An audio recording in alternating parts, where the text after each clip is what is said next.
안녕하세요. 즐거운 라디오입니다. 자, 오늘은 우리나라 삼성전자가 일본 기업들을 또 끌어내리고 있는 이 즐거운 소식에 대해 여러분들과 한번 이야기를 나누어 보려고 합니다. 삼성전자가 우선 비메모리 2030을 위해 제가 과거에 필수적으로 달성해야 하는 사업이 하나 있다고 말씀드렸습니다. 바로 이미지 센서 사업이라고 말씀드린 적이 있는데요. 그런데 이 모바일 이미지 센서 업계 1위인 소니를 삼성전자가 현재 바짝 추격하고 있습니다. 미세공정 기술력과 또 6,400만 화소 이상의 이 고부가 가치 제품을 앞세워 소니를 맹추격하면서 점유율 격차를 점차 좁히는 모양새를 보여주고 있는데요. 우선 경이적인 시장 점유율 상승을 보여주고 있습니다. 우선 작년이죠. 삼성전자는 지난해 3분기 글로벌 이미지 센서 시장 점유율에서 16.7%로 소니 56.2%의 약 40%포인트 수준 뒤졌다고 평가를 받고 있었습니다. 특히 이 소니의 기존 카메라 기술력이 접해진 이미지 센서 시장을 삼성전자가 따라잡기에는 당장 무리라는 평가를 많이 받고 있었죠. 하지만 사람들의 예상과는 전혀 다른 모습을 삼성이 보여주고 있습니다. 삼성전자가 올해 2분기부터 시장 점유율 21.7%로 소니 42.5%와 격차를 점점 줄이고 있는 모습을 보여주고 있기 때문인데요. 또 올해 상반기 스마트폰 이미지 센서 점유율에선 삼성전자가 32%로 소니 44%에 이어 2위에 올랐습니다. 중국 이미지 센서 업체인 옴니비전의 점유율은 약 9%를 기록했고요.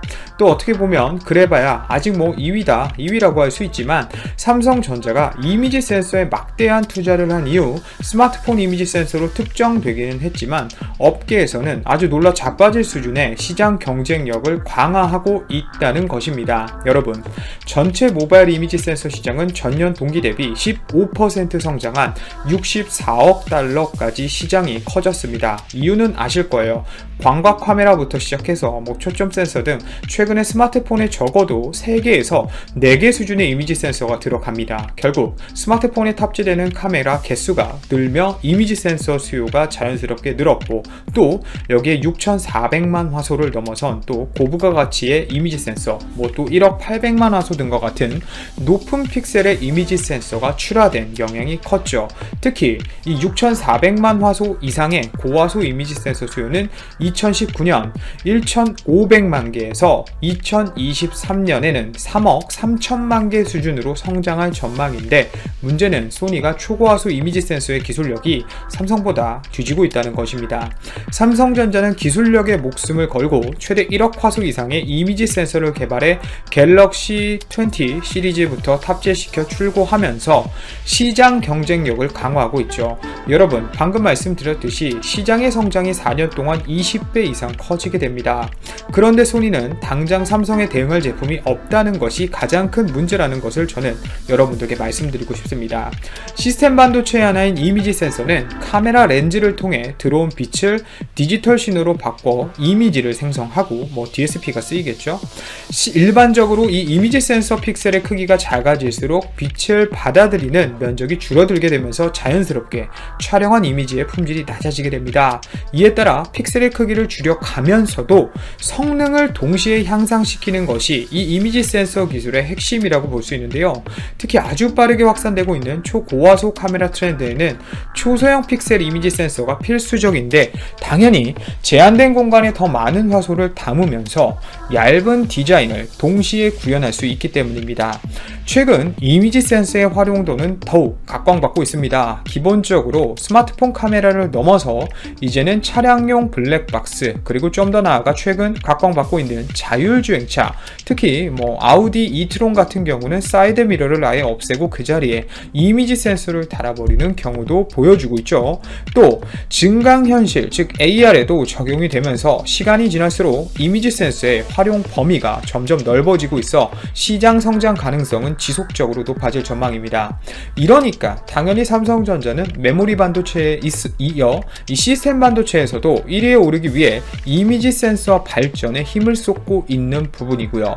여러분, 올해 2월에는 업계 최초로 삼성전자가 최첨단 노나셀 기술을 적용해서 기존보다 카메라 감도를 최대 2배 이상 향상한 1억 800만 화소 모바일 이미지 센서인 아이소셀 브라이트 HM1을 출시했고, 지난 5월에는 이 DS DSLR 수준의 초고속 자동 초점 기능을 지원하는 1.2 마이크로미터 기반의 5천만 화소 모바일 이미지 센서인 아이소셀 GN1도 선보였습니다. 이후 지난달에는 0.7 마이크로미터 픽셀을 활용한 모바일 이미지 센서 제품 4종을 공개하면서 업계 최초로 초소형 이미지 센서 라인업을 구축해 기술력을 입증하고 있고요. 삼성전자가 또 외계인을 고문하고 있다는 소식이 전해지고 있습니다. 삼성전자는 향후 1억 5천만 그리고 2억 5천만을 넘어서 이제는 또 6억 화소 모바일 이미지 센서도 출시할 계획을 갖고 있는 것으로 알려지고 있는데요. 엄청나죠? 6억 화소 모바일까지 가게 되면 진짜 확대하면 솜털까지 다 보이는 상황이 올 것 같은데, 초소형 고화소 시장을 확대하고 센서 혁신 기술 개발을 지속해 한계를 돌파해 나가고 있는 삼성전자가 올해까지 보여준 시장 경쟁력 강화를 통한 점유율 상승력을 지속적으로 보여주면서 일본 소니를 시장에서 아주 납작하게 만들어주길 아주 크게 기대해봅니다. 개인적으로 디스플레이 사업처럼 삼성전자가 일본 소니를 아예 넘어버리고 일본 소니가 결국 이미지 센서를 삼성전자에게 주문하는 날이 오면 정말 재미있는 상황이 올 것 같은데요.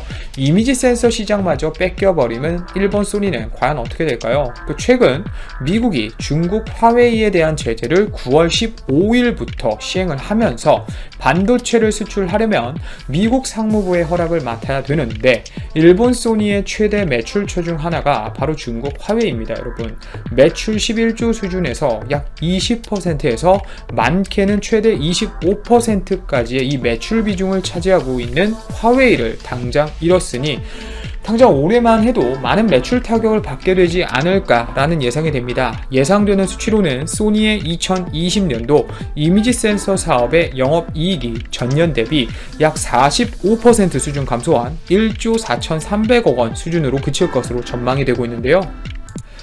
삼성전자가 제가 어제 말씀드렸지만 올해 3분기에만 벌어들인 영업이익이 12조 3천억 원 수준인데, 소니의 실적이 이제는 얼마나 초라한 수준인지, 그리고 기업의 가치가 이제 얼마나 차이가 나게 되었는지 단번에 알 수 있는 대목이 되었습니다. 자, 또 뿐만이 아닙니다. 일본의 마지막 자존심 반도체 기업이라고 여겨지는 전 도시바 메모리 현 키옥시아 홀딩스 또한 스마트폰용 메모리 칩 매출이 전체의 40% 수준까지 중국 시장에서 차지하고 있는데, 미국의 화웨이 제재 영향이 더욱 커질 예정입니다.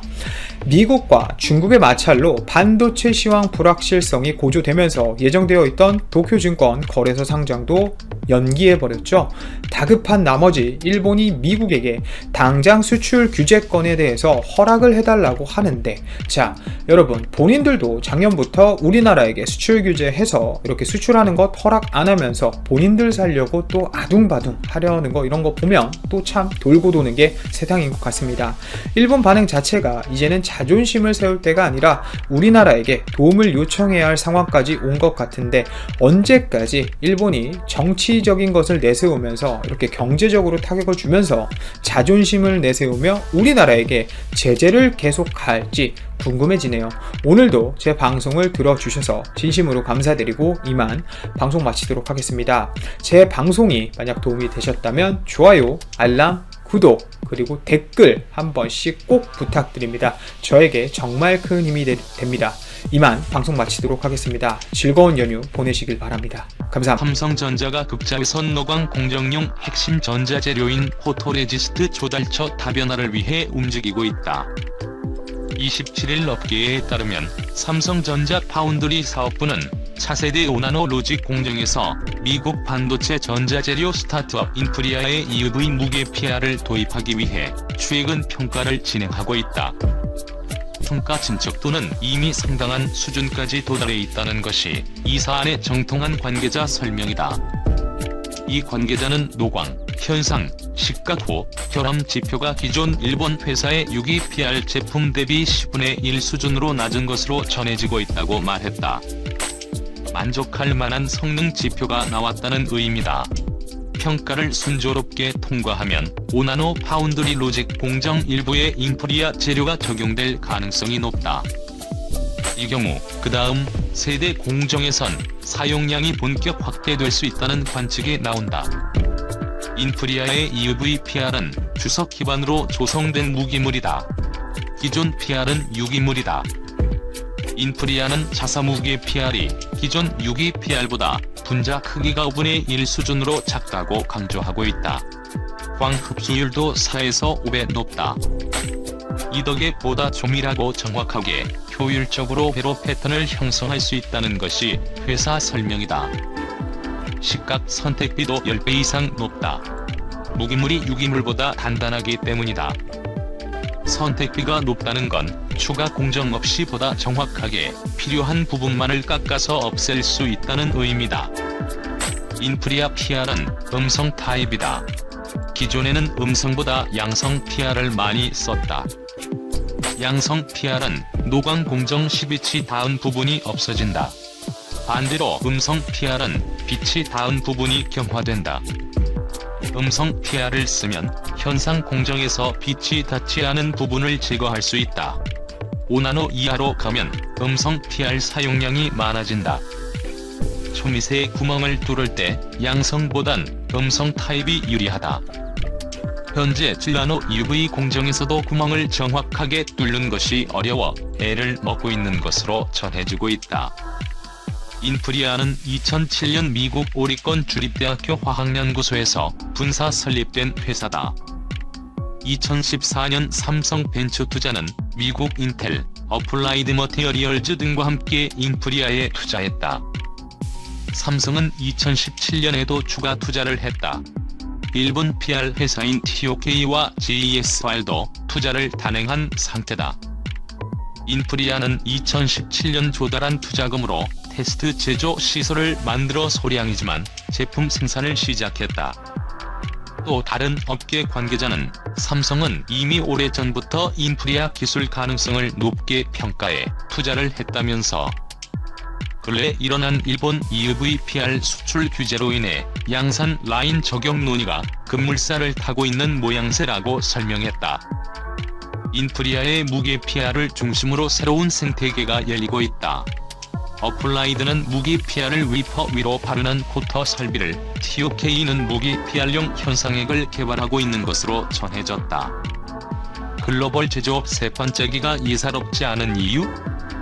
일본 최대 조선업체인 이마바리 조선이 2위인 페핀마린 유나이티드와 합병에 준하는 제휴를 맺었다. 2000년 초반까지 선두를 달린 일본이 한국과 중국에 빼앗긴 시장을 되찾기 위해 나선 것이다.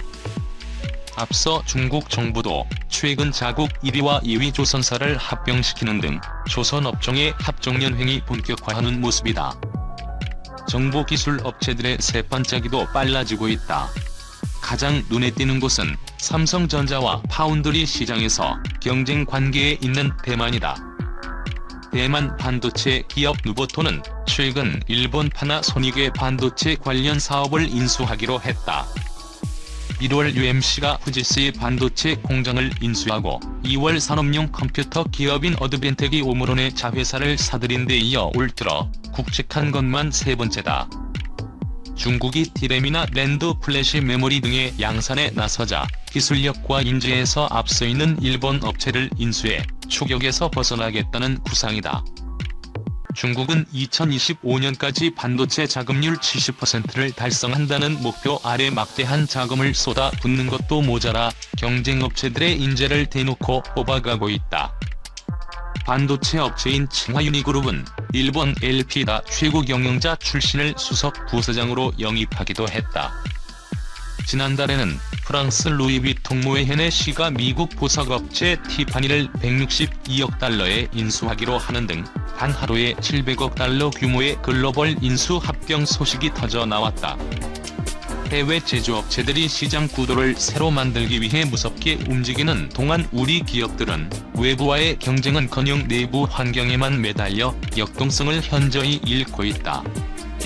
삼성전자만 해도 2017년 미국 전자장비 전문업체 하만을 9조 원에 인수한 후 대형 M&A에 나서지 못하고 있다. 기업의 투자를 이끌어낼 유인책도 좀처럼 찾아보기 힘들다.